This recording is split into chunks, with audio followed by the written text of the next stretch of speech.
तुमने कभी नोटिस किया है कि जब तुम किसी सक्सेसफुल इंसान की स्ट्रेटजी कॉपी करने की कोशिश करते हो तो वो तुम्हारे लिए वैसा काम नहीं करती जैसी उस इंसान के लिए की, और तब आप खुद से ये बोलते हो कि शायद ये चीज मेरी किस्मत में ही नहीं है, शायद मैं डिजर्विंग ही नहीं हूँ, शायद ये, शायद वो, सारी नेगेटिविटी आप खुद से बोल देते हो। आप खुद से बोलते हो कि शायद मैं ही इनकेपेबल हूँ, शायद मैं ही जिंदगी में कुछ नहीं कर सकता। बट आज इस वीडियो में मैं तुम्हें एक बहुत ही ब्रूटल सच बताने वाली हूँ। But before that, hi, my name is Shivani. I'm a manifestation coach. I'm also a certified life and NLP coach. तो अगर आपको मुझसे सेशन लेना है तो check the description.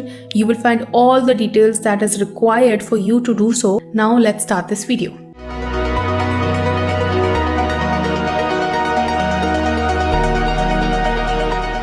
और वो सच ये है, प्रॉब्लम तुम्हारी स्ट्रेटजी फॉलो करने में नहीं है, प्रॉब्लम है स्टेट और आइडेंटिटी मिसमैच। और जब तक तुम ये चीज नहीं समझते, तुम चाहे जितनी भी स्ट्रेटजीज रिपीट कर लो, रिजल्ट तुम्हारे लिए सेम नहीं होगा। हमें हमेशा बचपन से एक चीज सिखाई गई है, जो सक्सेसफुल है वही सब कुछ सही कर रहा है, तो उसको कॉपी करने में लग जाओ। पर कोई ये नहीं बताता है कि सक्सेस के पीछे स्ट्रेटजी नहीं होती है, सक्सेस के पीछे होती है तुम्हारी स्टेट ऑफ कॉन्शियसनेस। सक्सेस के पीछे होता है कि जिस इंसान के लिए सक्सेस मैनिफेस्ट हुई है, उसके लिए उसका नर्वस सिस्टम उस सक्सेस को नॉर्मल मानता था और सेफ मानता था। दो लोग सेम स्ट्रेटजी फॉलो कर सकते हैं बट रिजल्ट बिल्कुल ऑपोजिट हो सकता है। क्यों? क्योंकि स्ट्रेटजी एक बिहेवियर है और बिहेवियर हमेशा एक स्टेट ऑफ बीइंग से निकलता है। हमेशा याद रखो, अगर तुम्हारा एक्शन सेम है बट तुम दोनों की स्टेट ऑफ कॉन्शियसनेस डिफरेंट है तो रिजल्ट डिफरेंट ही होगा। मान लो एक सक्सेसफुल एंटरप्रेन्योर है, वो डेली रिस्क लेता है, फास्ट डिसीजंस लेता है, प्रेशर में काम रहता है, अनसर्टेनिटी से डरता नहीं है, और तुम भी उसकी स्ट्रेटजी ही फॉलो करते हो। सुबह सुबह जल्दी उठना, कोल्ड शावर लेना, एग्रेसिव गोल्स बनाना। पर तुम्हारा एक्सपीरियंस क्या होता है?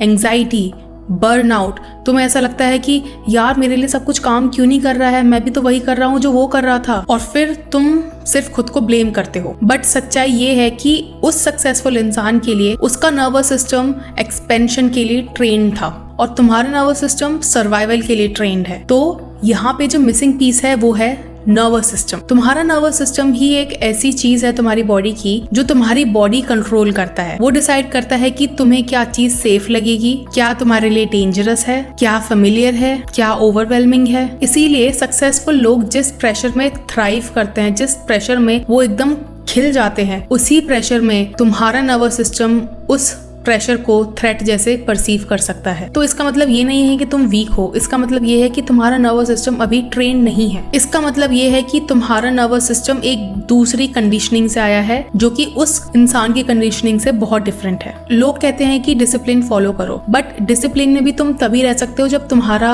जो बॉडी है, तुम्हारी जो बॉडी है वो उस डिसिप्लिन के लिए रेडी हो, उस डिसिप्लिन के लिए तुम्हारा नर्वस सिस्टम रेडी हो। अगर तुम्हारा नर्वस सिस्टम बोल रहा है कि ये बहुत ज्यादा है, ये अनसेफ है, मुझे ओवरलोड फील हो रहा है, तो तुम कितना भी मोटिवेटेड फील करो, तुम्हारा नर्वस सिस्टम रिजल्ट्स को रेबल ही करेगा। इसीलिए तुम रूटीन तोड़ देते हो, तुम प्रोक्रेस्टिनेट करने लग जाते हो, तुम सो जाते हो, ओवर थिंकिंग करने बैठ जाते हो। हमेशा याद रखो, success is a state of mind, it is not strategy. हाँ, स्ट्रेटजी आती है, स्ट्रेटजी काम आती है, बट वो स्ट्रेटजी जिस इंसान ने बनाई होती है वो उस इंसान के लिए इसलिए काम की और उसके दिमाग से वो स्ट्रेटजी इसलिए निकल पाई क्योंकि वो उस स्टेट ऑफ कॉन्शियसनेस में था जो उस स्ट्रेटजी के लिए एक परफेक्ट एनवायरनमेंट में था। सक्सेसफुल लोगों की ना बहुत ऊपरी क्वालिटीज जो होती हैं वो लोग नोटिस करते हैं, जैसे कि स्ट्रेटजी क्या थी, कितने बजे उठता था, क्या करता था, बट उसका इंटरनल एनवायरनमेंट किसी को नहीं पता होता है। हमेशा याद रखो कि जो इंसान सक्सेसफुल हुआ उसका नर्वस सिस्टम उस सक्सेस को उसके लिए नॉर्मल मानता था। अगर आपने कभी भी शाहरुख खान के इंटरव्यूज देखे हैं ना,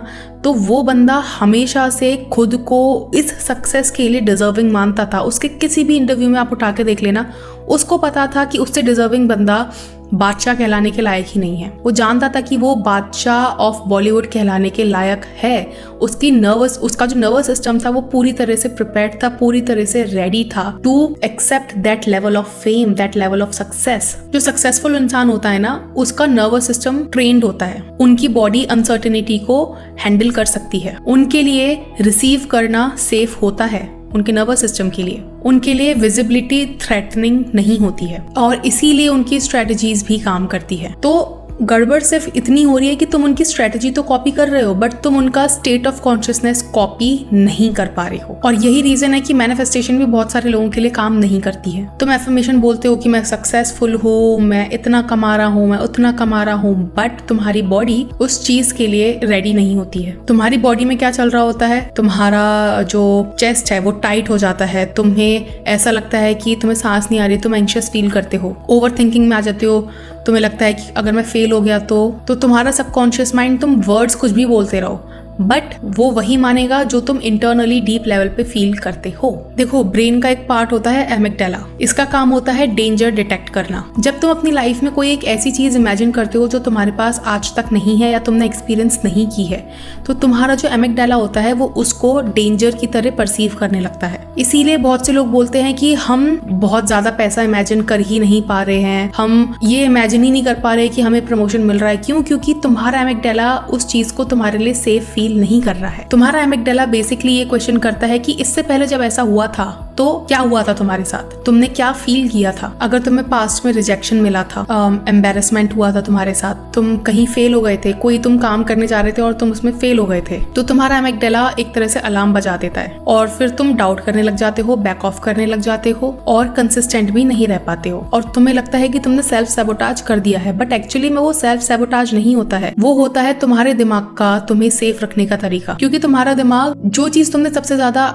बचपन से मानी है, सुनी है, हुई है तुम्हारे साथ, उसी चीज को तुम्हारे लिए सेफ मानता है। अगर तुम्हारे साथ बचपन में बहुत बुरा फील हुआ है, बुरा हुआ है, या फिर तुमने बहुत बुरा फील किया, या फिर तुमने नेगेटिविटी फील की है, या फिर तुम्हारे घर वालों ने तुम्हें रिजेक्ट किया है, या फिर तुम पैसे के लिए मोहताज रहे हो, तो तुम्हारा दिमाग उसी चीज को सेफ मानेगा, चाहे वो तुम्हें कॉन्शियसली पता है कि ये तो कोई भी सेफ्टी नहीं है, बट तुम्हारे दिमाग को वही चीज सेफ लगता है। देखो, तुम लोग क्या करते हो, तुम लोग गलत ऑर्डर फॉलो करते हो। बेसिकली तुम क्या करते हो, तुम स्ट्रेटेजी बनाते हो, तुम एक्शन लेते हो और तुम फिर रिजल्ट का वेट करते हो। पर अगर तुम्हें कोई चीज मैनिफेस्ट करनी है अपनी लाइफ में तो तुम्हें इसका उल्टा करना पड़ेगा। पहले तुम्हें नर्वस सिस्टम को रीसेट करना पड़ेगा, तुम्हें आइडेंटिटी बनानी पड़ेगी, उस आइडेंटिटी से एक बिहेवियर बनेगा और उस बिहेवियर से रिजल्ट आएगा। और जब तुम ऑर्डर गलत रखते हो तो तुम खुद के साथ एक फाइट करने लग जाते हो और तुम सोचते हो कि यार मेरे लिए कुछ काम क्यों नहीं कर रहा है, इसीलिए नहीं काम करता है। इसीलिए लोगों की मॉर्निंग रूटीन फॉलो करके तुम फेल हो जाते हो, क्योंकि जिन लोगों के लिए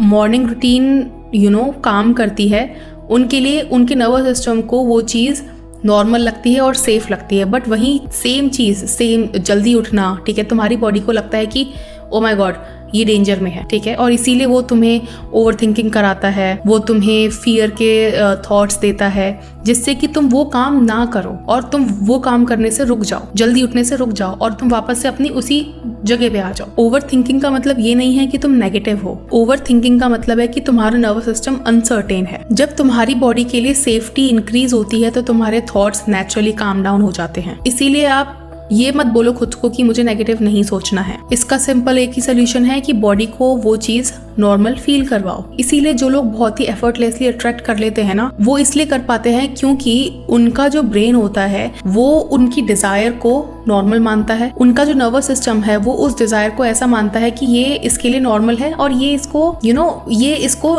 थ्रेट में नहीं डालेगा। जिस मोमेंट पे तुम्हारे दिमाग को लगा कि ये इसको थ्रेट में डालेगा, वो चीज तुम्हारी लाइफ में नहीं आएगी। अब बात आती है कि हम नर्वस सिस्टम को अपने काम करें कैसे। देखो, नर्वस सिस्टम को काम करने के ना बहुत सारे तरीके होते हैं, बट एक छोटा सा तरीका आज मैं आपको बताने वाली हूँ। कुछ स्टेप्स हैं जो आपको फॉलो करने होंगे। सबसे पहले डिजायर को सर्वाइवल से अलग करो, ठीक है, ये सब आपका सबसे पहला स्टेप होना चाहिए। अब इसका मतलब क्या है? इसका मतलब है अपने आप को ये बताओ कि ये जो डिजायर है ये मेरी लाइफ अच्छी बनाएगा, बट मेरी लाइफ इस पे डिपेंड नहीं है। जब आप अपनी लाइफ को अपनी डिजायर या फिर अपनी मैनिफेस्टेशन पे डिपेंड कर देते हो तो आपने नोटिस किया होगा कि जैसे ही आप खुद को बोलते हो ओह माय गॉड अगर ये चीज नहीं हुई तो मैं तो गया, तो आप तुरंत अपनी बॉडी में नोटिस करना कि आपका ब्लड प्रेशर बढ़ जाएगा, आपको पसीना आने लग जाएगा, आपको एंजाइटी फील होने लगेगा, आप ओवर थिंकिंग करने लगोगे, आपका नर्वस सिस्टम सीधा सिंपैथेटिक स्टेट में चला जाता है। अब सिंपैथेटिक स्टेट का मतलब होता है वो स्टेट जहां पे आपकी बॉडी फ्लाइट और फाइट मोड में है, वो स्ट्रेस के मोड में होती है।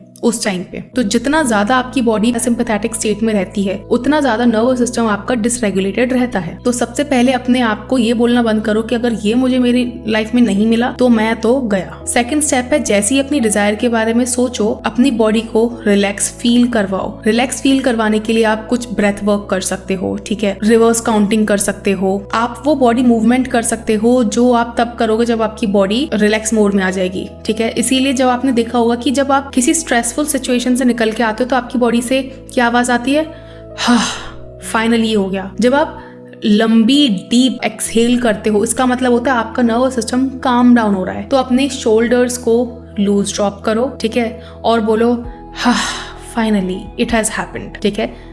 ये करके देखो, ये आप जैसे ही करोगे ना आपको लगेगा, आपको अंदर से ही एक कामनेस फील होगी। कब आएगा इस चीज पे ध्यान मत दो, कब आएगा कैसे आएगा, क्यों, क्योंकि आपकी डिजायर ऑलरेडी इस टाइम पे मैनिफेस्ट हो चुकी है। It is in the quantum field already waiting for you to accept कि ये चीज आपके पास ऑलरेडी है। जिस मोमेंट आपके इंटरनल वर्ल्ड में ये चीज एक्सेप्ट हो जाती है कि ये चीज मेरे पास तो ऑलरेडी है, उसी मोमेंट वो आपकी लाइफ में मैनिफेस्ट हो जाती है। और सबसे इंपॉर्टेंट चीज, अपनी डिजायर को लेके एक्साइटमेंट फील करने के बजाय न्यूट्रलिटी वाली स्टेट को प्रैक्टिस करो। क्योंकि जब आपके लिए कोई चीज नॉर्मल होती है ना तो आप उसके लिए एक्साइटेड नहीं रहते हो। वो चीज आपके लिए नॉर्मल होती है तो आप बहुत ही न्यूट्रल फील करते हो, ना तो आप खुश होते हो ना आप दुखी होते हो। आपको बस पता होता है कि ये तो ऑलरेडी मेरे पास है। मान लो अगर आपके पास रहने के लिए एक अच्छा घर है तो आप कभी भी ये डिमांड नहीं करोगे कि मुझे ईंट पत्थर वाला एक घर चाहिए, क्योंकि वो चीज आपके लिए ऑलरेडी नॉर्मल है, समझ लो। तो जो चीज आपके पास ऑलरेडी होती है आप एक्साइटमेंट फील नहीं करते हो, आप न्यूट्रलिटी फील करते हो। और यही चीज मैंने की थी जब मैं अपने इंस्टाग्राम पे ग्रोथ मैनिफेस्ट कर रही थी। अभी जैसे मैंने दिसंबर के मंथ में 3000 से 12,000 फॉलोअर्स मैनिफेस्ट किए थे। तो उस टाइम पे मैं जब भी मुझे वो चीज मैं इमेजिन करती थी तो मैं अपनी बॉडी को एक्साइटमेंट वाली फीलिंग नहीं देती थी, मैं अपनी बॉडी को देती थी एक न्यूट्रलिटी वाली फील, क्योंकि इतने फॉलोअर्स होना मेरे लिए नॉर्मल है, ठीक है। वो चीज मैं अपनी बॉडी को पहले से ही ट्रेन कर रही थी। और ये चीज तो डॉक्टर जो डिस्पेंजा ने भी बोला है कि अगर आपको आपकी लाइफ में कोई चीज मैनिफेस्ट करनी है तो आपको आपकी बॉडी को उस फ्यूचर वाले इवेंट में होने वाले इमोशन से रिहर्स कराना होगा। मान लो जब आपको आपकी डिजायर मिल जाएगी, ठीक है, और वो चीज आपको मिले हुए कुछ टाइम हो जाएगा, जैसे कि 1 महीना 2 महीना, ठीक है, तो आपको कैसा फील होगा, आपको न्यूट्रल फील होगा। वो चीज अपने आप को रिहर्स कराओ using your imagination. Imagination is very powerful, बस लोग उसको ढंग से यूज नहीं करते हैं। तो आई होप आपको ये समझ में आया होगा कि नर्वस सिस्टम को चेक में रखना और नर्वस सिस्टम को बार बार रेगुलेट करना बहुत जरूरी है, और कितना जरूरी है और कैसे इसको करते हैं। ये कुछ स्टेप्स हैं, अगर आप इनको फॉलो करते हो तो आप नॉर्मली अपने नर्वस सिस्टम को रेगुलेट कर पाओगे। हाँ, और भी तरीके हैं बट ये सबसे ज्यादा कॉमन तरीका है जो आप यूज कर सकते हो। तो आई होप आपको ये वीडियो पसंद आई होगी, and if you did the drill, like share and subscribe. And अगर आपको मुझसे सेशन लेना है तो चेक द डिस्क्रिप्शन, आपको उसमें सारी डिटेल मिल जाएगी कि आपको क्या करना है, कैसे करना है। And yes, I will see you in my next video. Until then, bye bye, take care.